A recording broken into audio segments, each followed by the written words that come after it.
Welcome to Road Adventures of Cycling Men of Leisure. My name is Adam, and once again, I am lucky enough to be joined with my good friend, all the way from Central Time, Mr. Michael Sharp. Welcome, sir. Hello, Adam. How you doing? I am good. I am happy to be with you. I haven't got to do this with you for a while. I know everyone else thinks it's 2 weeks, but We had to do it a little early because we- somebody went off to the Caribbean. yeah, I cannot lie. That was me who went off to the Caribbean. Good vacation. Everything was good. Got sick for a couple days, but that's okay. I just sinuses and everyone was hacking and yakking on that boat. So, but a couple days, St. Thomas did me well with the convenience store. Got some good RX and, actually that's a commercial around here. Good RX. Yeah, it is. But, got some good drugs and, a couple days down and then back up. But, Now I got a question. yeah. When you're on vacation, doesn't something internationally always happen? We talked about this last time, and I can't remember what it was. Yeah. This time, they gunned Mexico. down some big drug dealer in Mexico. So again, it starts to ask the question, what are you really doing on vacation? It seems like these huge international events always happen when you're out of the country. I'm thinking this bus gig that you say you got is really just a cover story. My brother-in-law thinks I'm a spy for the U.S. government. Well, I'm starting to see correlations and patterns, so I'm leaving it at that. I don't want to wake up dead one morning, but I'm just thinking every time you leave the country, and I'll have to look back because we mentioned it on the show. We have. Something big happened. This time, Puerto Vallarta is going up in flames because a big drug lord is killed. So it's just interesting. I know. They fired up Costco. Well, they looted Costco Yeah. and then fired it up. I mean, Yeah, well, listen, I've been to Puerto Vallarta. I love it. It was a beautiful city, wonderful people. Just sorry that it had to happen, but well, you're not wrong. It seems as though every time I do go there, I mean, I do go international. Things do happen places. I will even confess that in the airport, I said to my wife, "It happened again." And she said, "Well, I'm glad we're not there." And I said, "We're not home yet." So we did not go anywhere near Mexico. Well, the boat didn't go anywhere near Mexico, and your wife didn't go anywhere near Mexico, but there's ways around that. Secret agent, man. There was a medical emergency on your ship, and someone was airlifted off. That's true. Medical emergency could have just been, spy speak for we need our agent off the ship and that is true. Location. You're not wrong. I watch the movies. I know how this kind of stuff works. You got to have a good cover story. Yeah. Anyways, let's see here. What do we got here? Moving right along. Any update on the job, sir? No. The bus driving job is still available. Well, in about 2.5 months, I will probably be looking for the $20 an hour job. I wish that was a joke. But no, it's frustrating. I've had 30 plus years of experience in multiple industries, training and managing people and all this other stuff. And now it kind of feels like I'm irrelevant and don't have skills. So it's tough, but no, we'll move on. I think the world of you.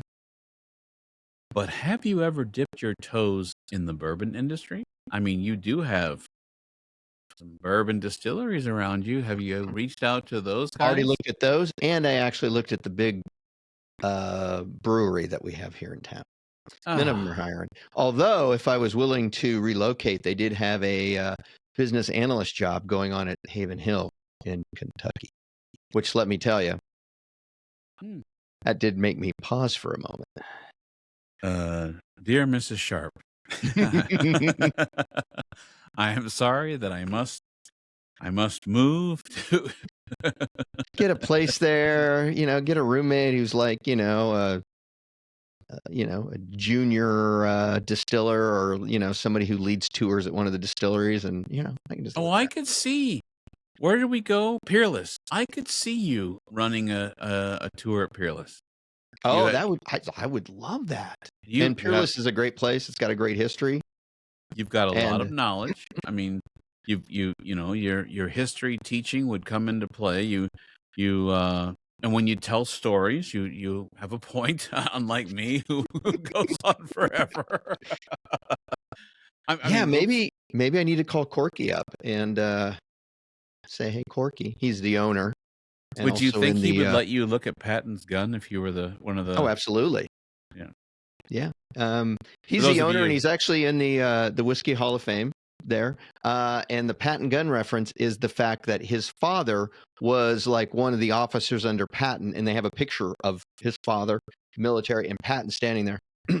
And when his father moved on or whatever, or Patton left left the theater, when that whole thing went down, Patton actually gave one of his ivory handled pistols to his father, and he keeps it there. And people have tried to buy it and he won't sell it. But if you go in there for a tour and you are a veteran, Corky, owner, shows up on a regular basis. And a couple times I've been there, he's actually showed up and said hello and, talks to you and all this. He's a really down to earth guy. And if you're a veteran, he will actually, and he's got time, he'll actually go back in the vault, pull it out, and let you see. I got to meet him on our last tour. Thanks to you, Yeah. you had some VIP tickets. You big baller, you and he showed up and came in Mhm. and told some stories about what was the band that he went to military school with?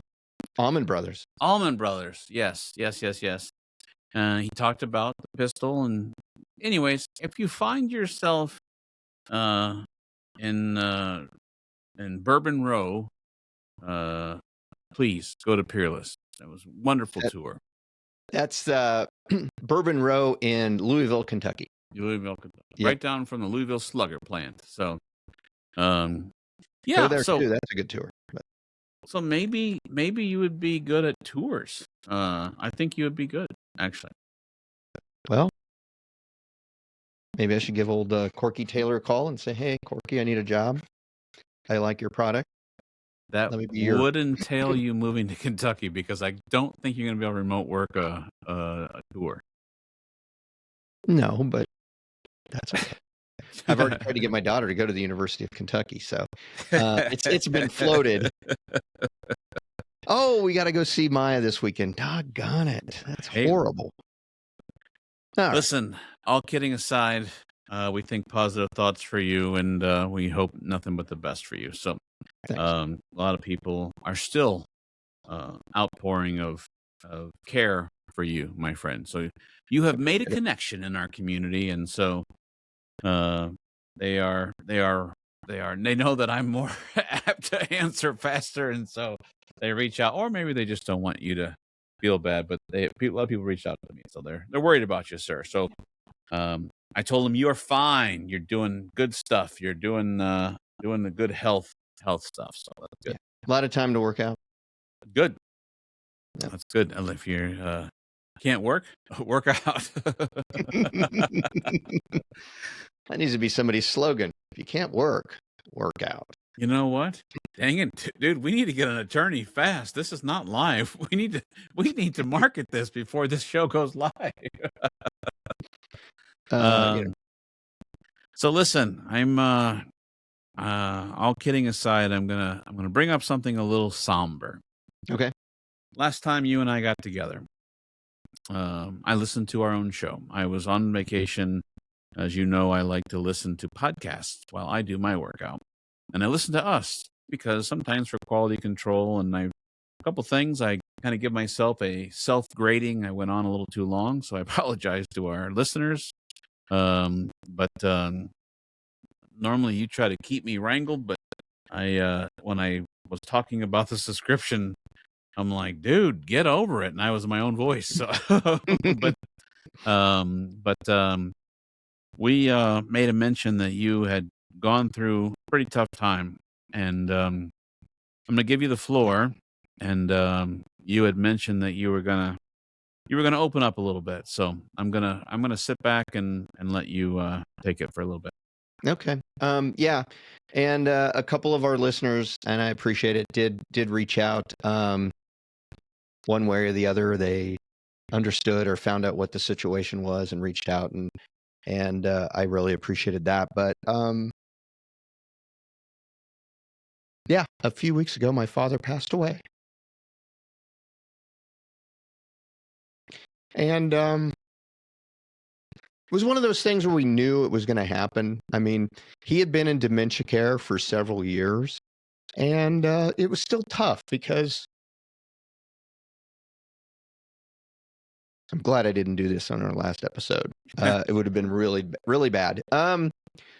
He's the reason why you and I are here doing what we're doing, because he is the reason why I got into cycling. And if I hadn't have done that,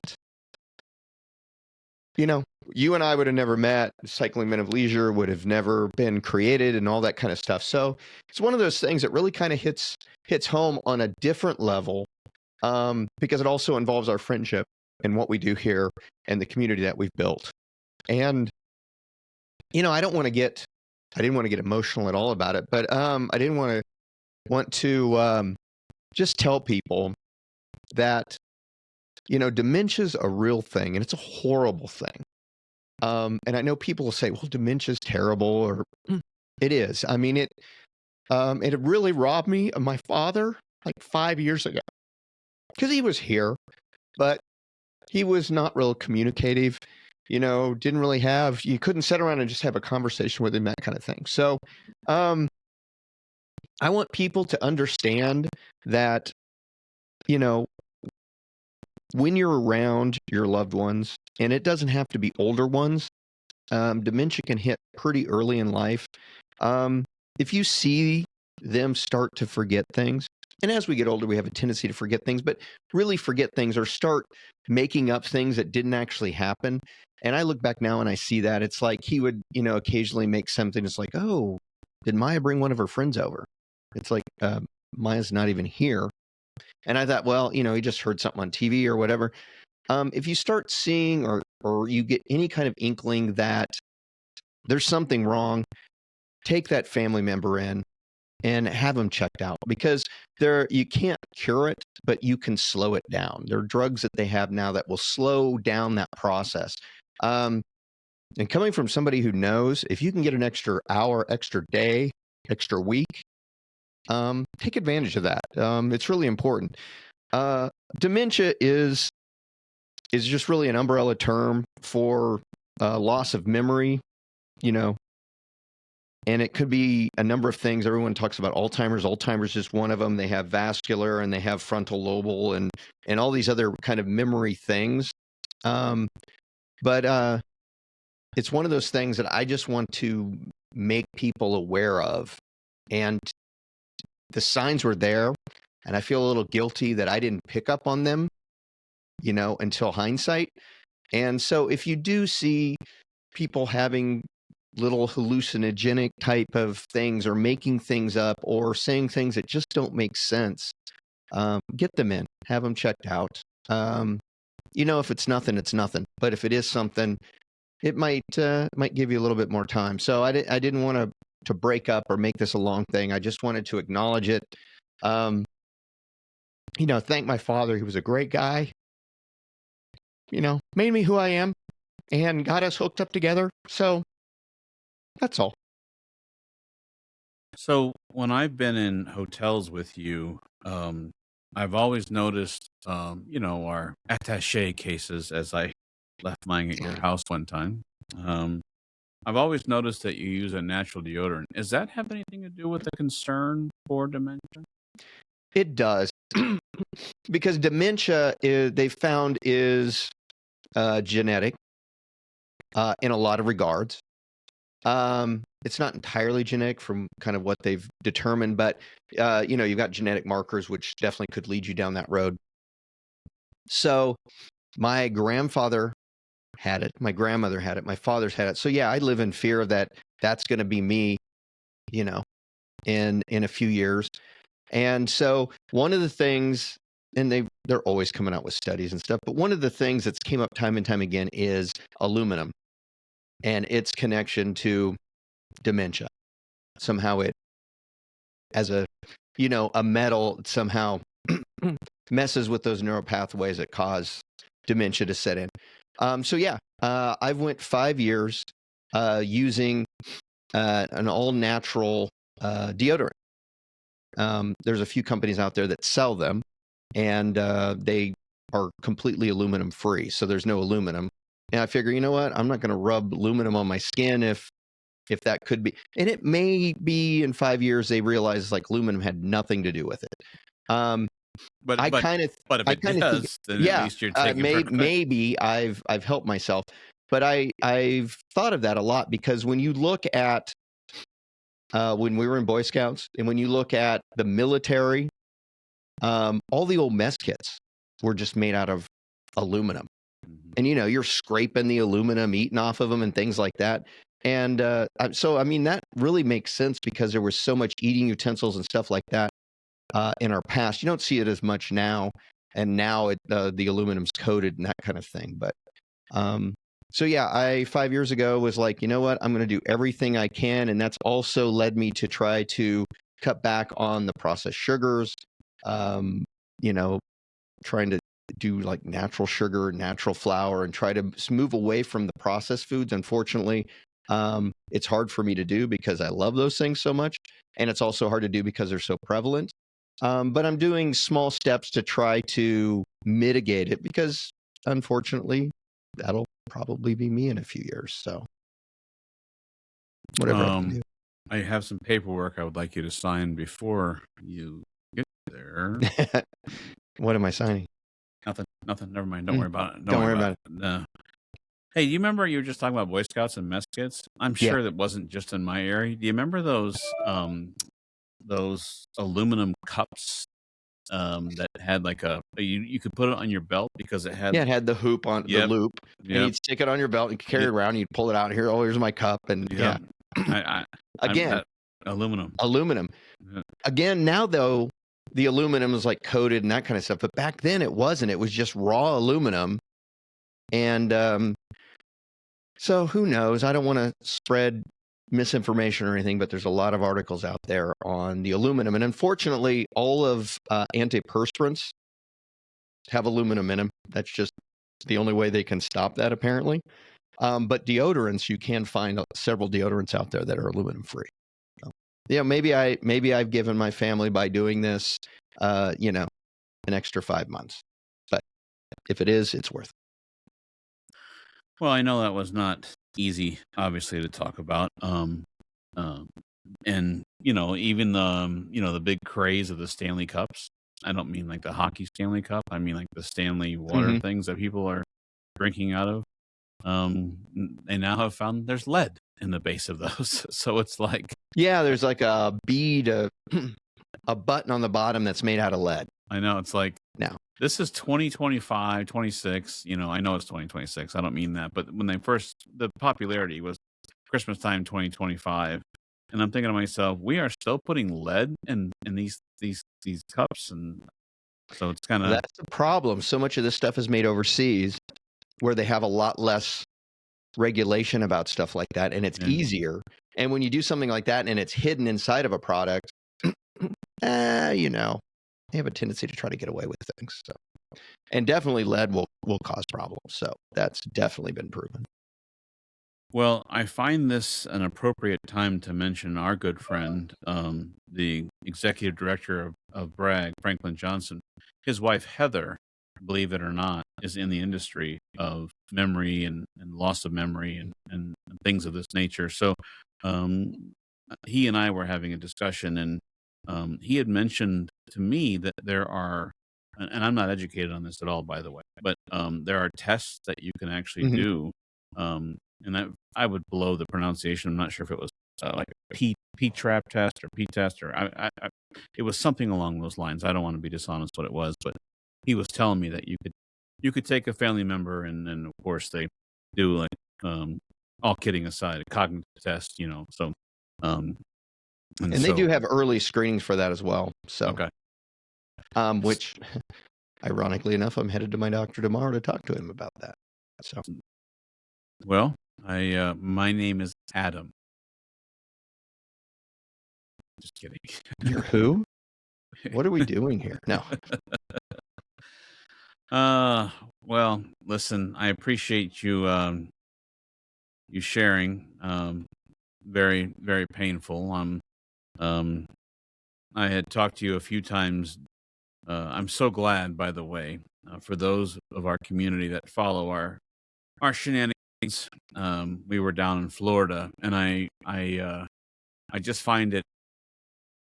I don't know if ironic is the word, but I'm so thankful that you were home and we were not in Florida. Not that you couldn't Oh have yeah, got a because flight. that would have been That would have that just was been, just a week after. yeah. So Which ironically, on an upside, that following week I was supposed to be back in Florida for a business trip with Yeah. my old job. So, things work out sometimes, yeah. So just like Puerto Vallarta. I mean, no, just kidding, just kidding. Well, you know, I have a story to share, okay. and I debated whether to tell you this story here on this show today, but I think it's fitting. When our friendship started in 2016, I literally was friends with your father on Facebook. I'd never met him. Oh really? Yes. He he reached out to me, and I was like, "Oh, sharp." I'm like, "Well, sure, you know." And then he says, "Hey, thank you for riding with my son. I wish I could do it." And very, very, very nice. And that was my introduction to your father. So, what people don't know about you and I, we've talked about it a couple of times, is both of our fathers were in the aviation industry, which I find ironic as a friendship as having that connection, you know. So, and we've talked about it a few times, and scouting and all that. So then, but yeah, I just wanted. I don't know if you knew that back in. I had no idea. That's kind Yeah, of cool. yeah. During that time, your mom and your dad both friended me on Facebook, and I thought maybe they were vetting me to make sure that I was good company to be around. So, uh, I'm just kidding about that. But he actually had sent me a picture of you guys when you guys had the camper and pictures, and so I remember that. But yeah, so I didn't think I had ever shared that with you, but No, you not hadn't. I wasn't trying to keep it from you. I just was Right. one of those memories that I had. So, um, yeah, and a few community members reached out for your phone number, and I Yeah. normally don't pass your number out to just any Joe unless they're looking for a business architect. Yeah, Then I would unless it's a job. give them your number. Um, but yes, I did give your number out to a few people who were thinking about you. So And a few people reached out, and like I said, I don't know how they found out, and it's fine. It doesn't matter. It wasn't something I was keeping secret. I just didn't want to talk about it at that time. But no, I responded back to them, and I thought it was really nice that they took the time to reach out and that kind of thing. So thank you. well, hopefully your doctor's appointment goes well, and of course we you don't have another monkey on your back. So, but just remember, bus driving is look at me. So you can come drive the bus, and we'll get you. I sent him a picture yesterday, by the way, of like a A street bus machine. with like a rocket engine in the back. Yeah, and that one would be fun. But on a more lighter note, I'm gonna change the subject. Yeah, Of let's course. do. Let's do. And all right. Didn't mean to drag that down and get all emotional, but No, but I'm glad you did. Honestly, we had mentioned it before, so um, so sometimes when you have some sort of blog, website, podcast, anything that you're trying to come up with subjects and talk about, um, we have a regular staple, and that is our listener spotlight. So I was wondering, we had the clues from last you're time. still in your basement, by the way. Well, I'm going to get to I don't have that. all your fancy stuff. Okay. I'm going to get to that. All right. So, But I want to give you the due diligence of giving us last episode's listener spotlight.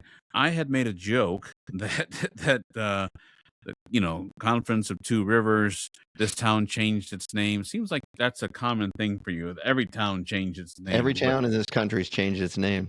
And then you said sunscreen, and I'm like, yeah, well, St. Louis is out. And then you said, I believe, and forgive me, it's been like a week since I listened to it, but something about in January, don't remind me.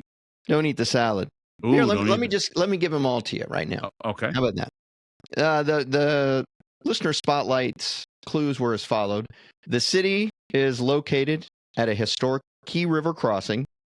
The town's name was merged with another town, and after a major disaster, it then changed that name. It played an important part in the early military of the area. And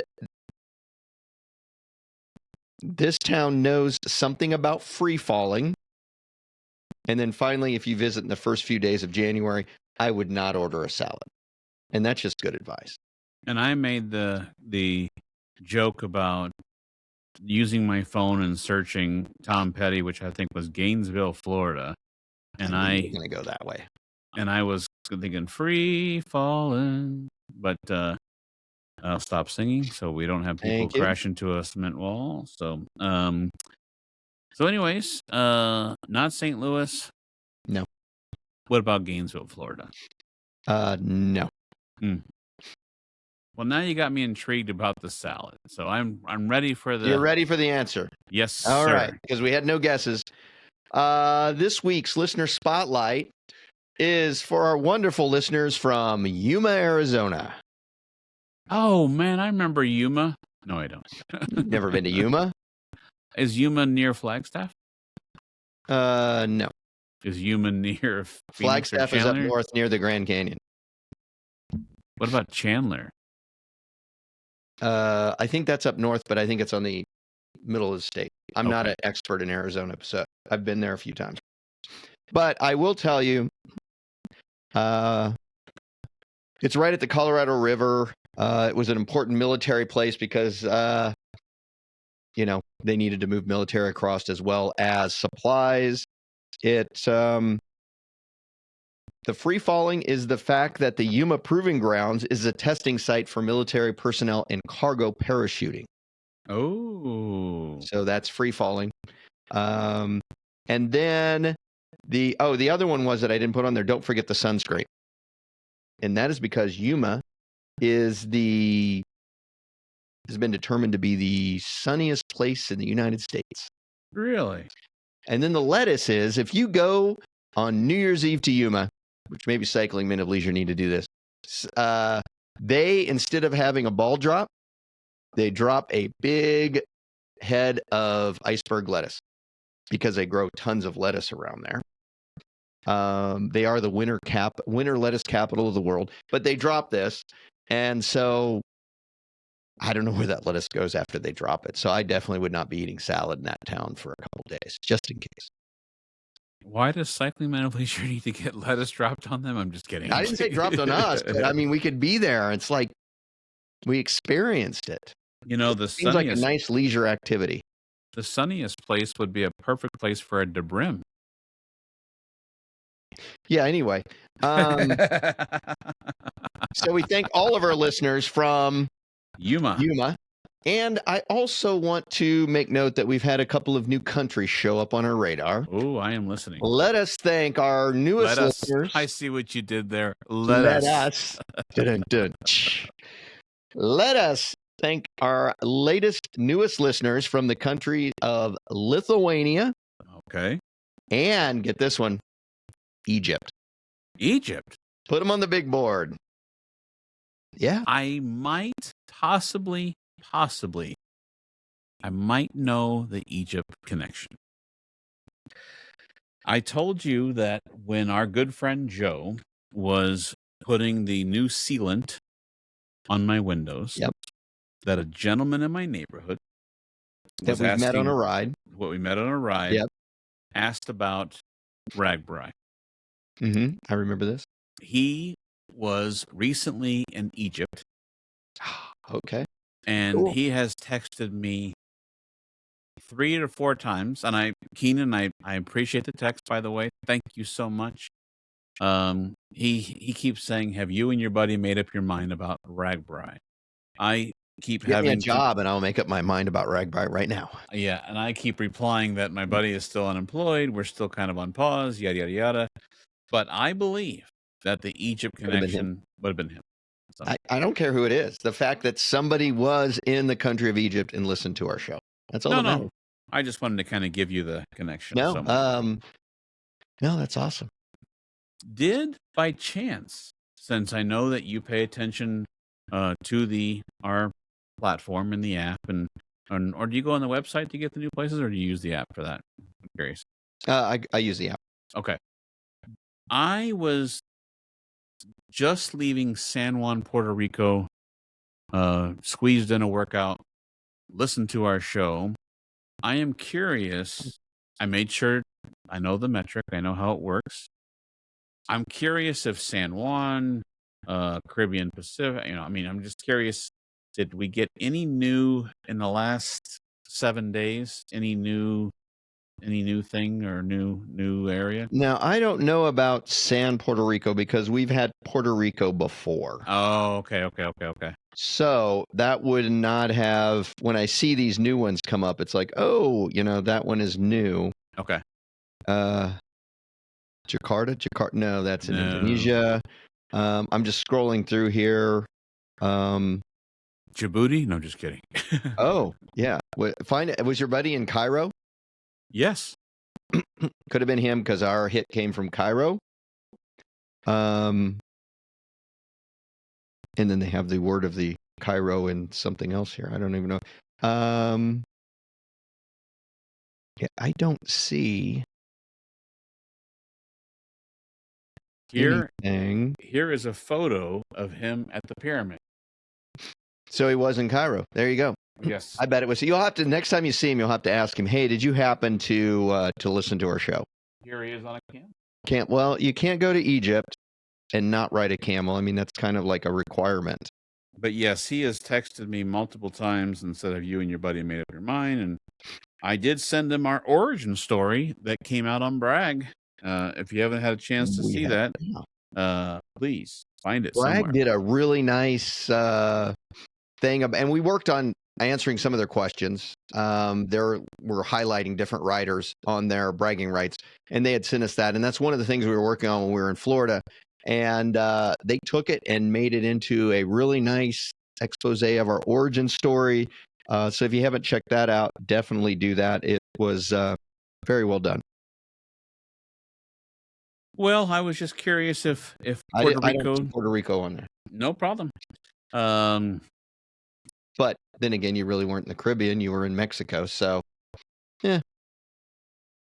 Well played, sir. Well played. There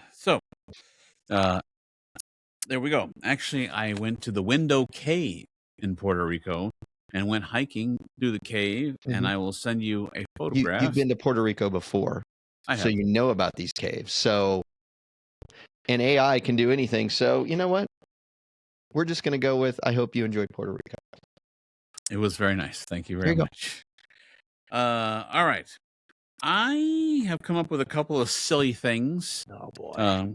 When I knew that you were going to honor your father, thank you for doing that. I thought, why don't we make something a little upbeat? I brought it down before. I brought it down many a times. I've had to apologize many a times. You brought it down. I totally just crashed it. Yeah. You crashed it, but you crashed it for a very honorable reason, sir. I crashed it because I have shenanigans and bull beep. But anyway, so I would like to ask you about your gas station gourmet. Now, this is specifically, while you're thinking to yourself, gas station gourmet, this is specifically when we are riding, or maybe you are riding when you're doing training rides without the brown hose anymore.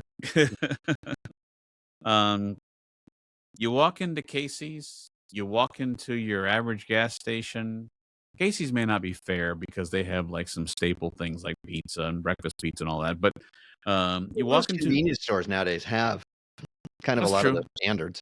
That's true. You're on a ride. Mm-hmm. You look up like the Oasis and you see a speedway and you Okay. go, I'm gonna pull in and get me. What is your gourmet at a gas station while you're on a bike? Now that really depends if I'm looking for something sweet or something new, with some better non-sugar energy. Okay. Now, if it's sweet, I tend to go for candy bars. I do like paydays.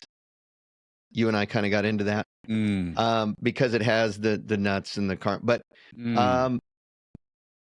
the other candy bar that's kind of a go-to for me on rides is a Three Musketeers.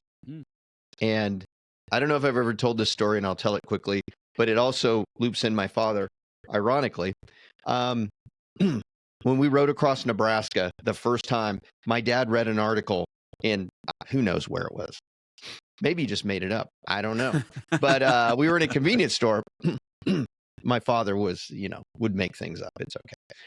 We were in a convenience store and he goes, you know what? I was reading an article, or we were headed into a convenience store, and he goes, I read an article that the best candy bar for a cyclist is a Milky Way or a Three Musketeers. Three Musketeers. I was like, oh, really? Okay. So he goes, we need to go get one. So we walked in, we got a Three Musketeers. And then every single convenience store, I think from that moment on, ever riding with my father that we ever passed, he'd be like, hey, you could use a Three Musketeers, couldn't you? And so Three Musketeers kind of became the staple. So it's either Three Musketeers or a payday. If I'm going for something else, I mean, I've done ice cream bars, I've done pizza, I've done donuts. So typically, if it's in the morning, I'll grab a donut. If it's in the afternoon and I haven't had lunch, I'll generally get like a piece of pizza and maybe a candy bar. So, and then of course, a Coke. Mine is for sure payday. But I do have a side story. You and I were in northern Michigan. We were on Shoreline ride, and I walked into the gas station or party store in the middle of nowhere, and she said, I don't have a payday, but I have an O. Henry. And we had those O. Henrys that day, and those were good. But I got to tell you, paydays are very good energy, Because it's surrounded by peanuts. Yeah, you get the peanuts that kind of hold on for some energy, and then you get like peanut butter and nougat or whatever sugar. But I don't think that the idea was to have the king size. But when we were on our last ride, where I kind of got hooked on the king size payday, which I probably shouldn't have had, but and there was the problem two. with that though is I got the king size too. I ate half of it and put the other half in my saddlebag. You just ate the whole thing as a candy bar. Yeah. Yes, I did. Yes, I should have. I should have busted it in half and then like 20 miles down the road. Yeah, 2 servings of my yeah. Gee, I wonder why I had all kinds of health issues. It says it on the back, 2 servings. Have you ever seen that thing? Sir, how many hot dogs do you have a day? A day? Oh, not that many. On average, sir. I don't know, like 7. Well, that leads me to my next thing, which is a post-ride reward. Now, I know yours and we both enjoy a bourbon after we've showered and had dinner and yada, yada, yada. But I'm saying we used Bransel charters. All right. I can picture a couple times where you and I had a beer. I can picture a few times where you and I would crack open a nice cold soda, but you have a post-ride reward. You've gone 60 miles, 50 miles, 70 miles, 80 miles. 4 miles. Well, you might want to go more than 4 if you're going to have a post-ride reward. But Short day. But what's the? Do you have like a? To answer your question, a lot depends. There's a lot of room for a lot of gray area here, because We've used Bransel, and then we used our friends from Missouri, Pedro, that have like It's Padres, but go ahead. Pedro. Did I say Pedros? Yeah. We're gonna give you a pass, buddy, Padres with an S. Yes. Sorry about that, guys. Yeah, it's been a rough show. It will depend, because if there's like certain kinds of beer there, I'll have a beer. But I mean, it has to be the certain, if they have like a Corona or something like that, I'm in. I'll have the beer to end it. Most of the time, unless there's that special kind of beer that I really, really like, I will go for another Coke. Fair enough. Back in the day, before Adam 3.0, ice cold Dr. Pepper. Oh yeah, I used to go for that all the time after a ride. I remember that. I ride 62 miles. Go. Ice cold Dr. Pepper. We'd go to Casey's. No wonder diabetes is a real thing, like Franklin said, because I'd go to the fountain soda, 32 ounces, fill that up, and I could. Oh man, that was that was good. But yeah, I don't do that anymore. So all right, this is gonna lead me to something else. What is the weirdest thing you've ever carried in a saddlebag, on a bicycle? I mean, oh my God! Like if you were like, you're in an interview, which, by the way, I was going to ask you about the Starbucks interview, but I'm just kidding. You're in an interview and the guy says, you ever ridden a bicycle? And you're like, this is a perfect time to tell a funny story. What is one of the weirdest things you've ever carried on a bicycle? Okay.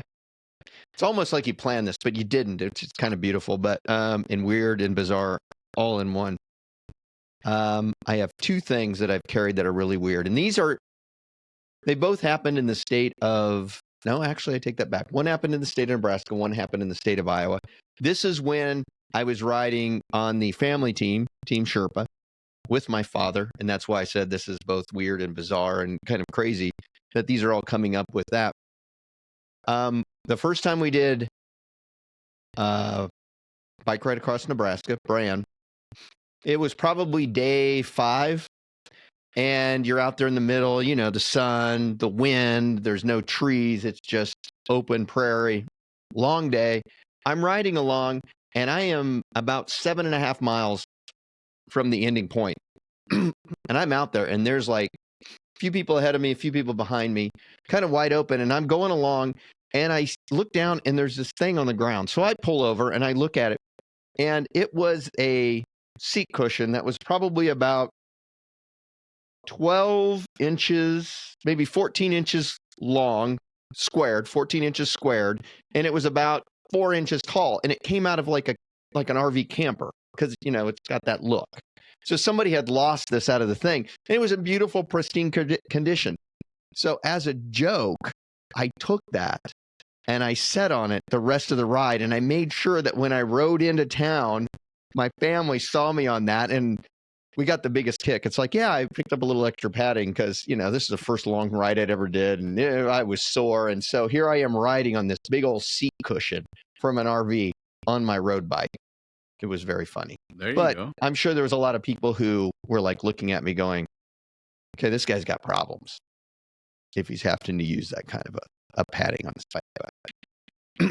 And then in Iowa, the same day, and this is no joke, I was riding early in the day, and alongside the road was a ball peen hammer. I'm like, oh, okay, cool. I managed to stick that in my back jersey. I'm like, what the heck? I'm not just going to, surely I can use this for something. And I rode with it in the back of my jersey. About halfway through the day, we met my mom, and she had drove the vehicle and met us there. I gave her the hammer. I said, here you go. Literally 5 miles outside of that town, there is another ball peen hammer on the side of the road. What are the odds that you find 2 ball peen hammers on the side of this road in the middle of Iowa on this same day. So naturally, at that point, I've already got one. I need another one. It's right. People are just giving me ball peen hammers.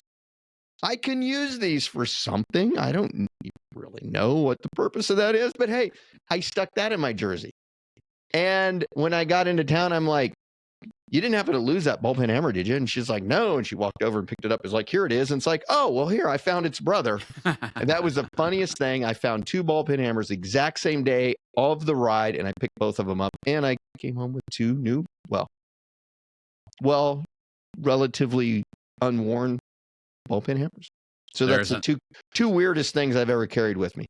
There's an Amish man who went home and his wife said, Jebediah, where are your ball peen hammers? You didn't close that. You didn't close that toolbox again on the back of the wagon again. And by the way, where's your seat cushion at? Yeah. Well, how about you? I think the probably the strangest, I don't know about strangest, but one of the things I definitely carried on a bicycle that people would probably be a little surprised at would be a complete fifth of Woodford Reserve. Oh, totally forgot about this. This was in Michigan at Sheboygan. Near Sheboygan, yeah. The store was in Sheboygan. Oh, wait. It wasn't Sheboygan. Charlevoix. Yeah.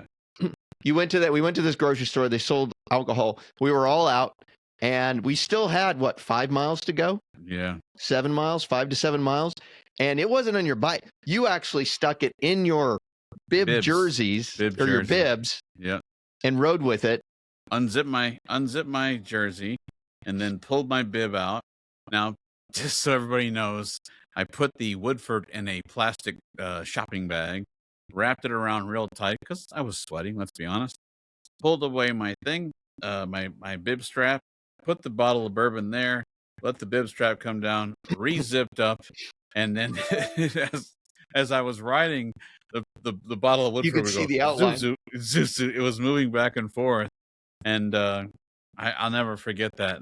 And then we did Shoreline a couple years later. We went to the same grocery store, which I found that was kind of ironic that we went there. So, in fact, I still have the picture of you standing there in the line, at the cashier's thing, in your full bike gear, buying a bottle of Woodford Reserve. That's right. It's a great picture. Right. Great picture. Yeah, that was a decent. Yeah, I mean, I think we were. That was a decent, because I was like, "Are you sure you want to ride that far back with that?" And even halfway there, I was like, "Hey, do you need to switch that off, and I can, stick it in my jersey or something, figure out something?" But I twisted off the cap. Yeah, I chugged a little bit. We just start passing it back and forth. I put it right back in my bibs. I don't need. No, I'm just kidding. That's not true. This is my new water bottle. Yeah. So now I forgot about that. That's a good one. Besides listener spotlight to close out this episode, did you have anything that you wanted to add, sir? I don't think so. Was there anything I was supposed to add? No. I mean, I covered everything. Dementia's serious. Get it checked out. Have testing for yourself. Just be safe. We got in our listener spotlight. You found out all about my collection of ball peen hammers. I think that's it. Yeah. How many ball peen hammers do you have? Well, I've got at least 2. Yeah, I'm going to come to your house the next time. You're going to have one of those pegboards, and the pegboard is going to have wow, he's got a lot of ball peen hammers. New collection of mine. That's right.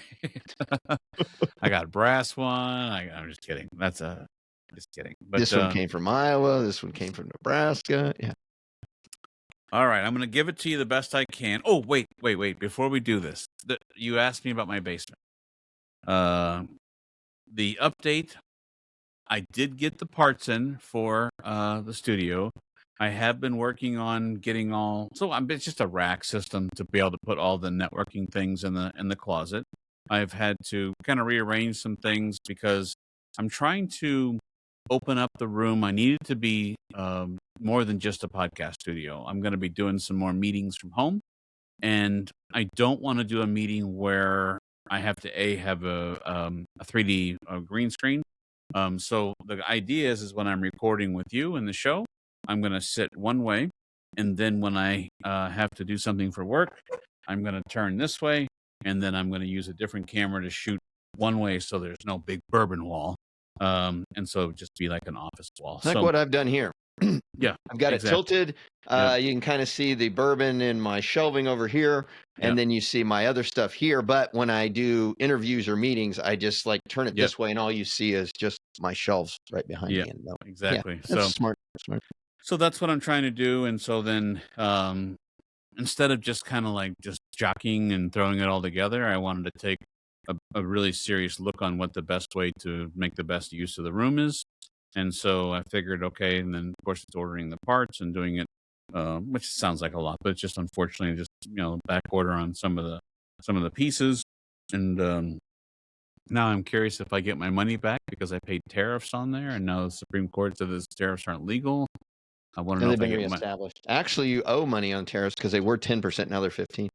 Oh well, then I might as well be quiet. Then Just shut up. yeah, I might as well. We're not going to get political here.